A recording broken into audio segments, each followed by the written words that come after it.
Hey there, Freedom Center. Pastor Jason here from the Linden campus, Freedom Center Church. I wanted to talk to you guys today about the fast. Let's hit on the fast. We'll get right into it. I want to encourage you guys. I feel like a lot of times we set ourselves up to go do a fast or do something really hard or just live a Christian life, and we fail. We fail, we trip, we fall down, and sometimes we fall flat on our face. And I want you to know there's a verse, Proverbs 24:16, and I'm going to read that to you, that says this. So let this be an encouragement for you guys. It says, "For though the righteous fall 7 times, they rise again, but the wicked stumble when calamity strikes." And the wicked stumble, they fall down, they smack their face, they're done. When the righteous get up 7 times, sometimes they might even do a shoulder roll. They learn to roll with the punches, if you will. So I want to encourage you guys, maybe you haven't done exactly what you wanted to do, or maybe it's been more difficult than you expected it to be. Don't let that stop you. Don't let that slow you down, because that is not who you are. You know who you are. Your spirit man is growing and getting stronger and strengthening. Your flesh is dying, which is the real purpose of a fast. The real purpose of a fast is to destroy our flesh. And I mean, simply put, the real purpose of a fast is we're not doing a hunger strike against God to get him to do what we want. That's called manipulation. That's not what we're doing. Sometimes I think our minds slip into that, like, yeah, I'm just gonna not eat until I get what I want from God. But that's not the point.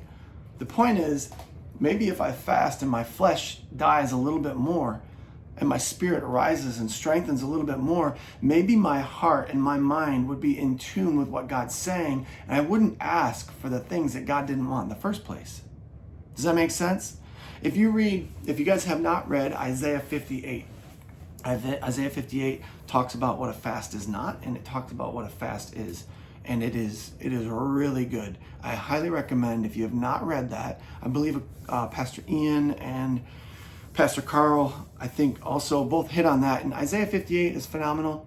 Great read. You should read it.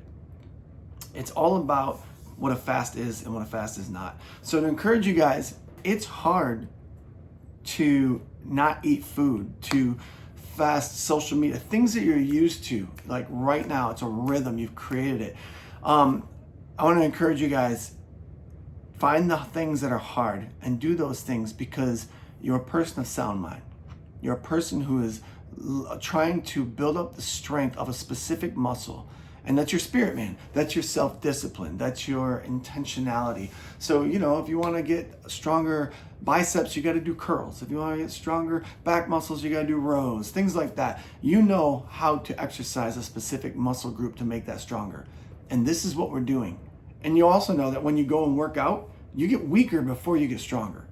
You will get weaker before you get stronger. And so here we are in a moment. It's day 4, and you're probably feeling maybe a little bit weaker at times. Maybe sometimes that feels great, just like working out. But the goal is to get our spirit man to be strong, to be ripped, to be jacked, and our flesh to understand who's in control.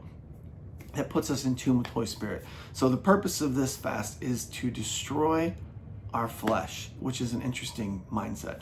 Ephesians 4:22, I want to read that.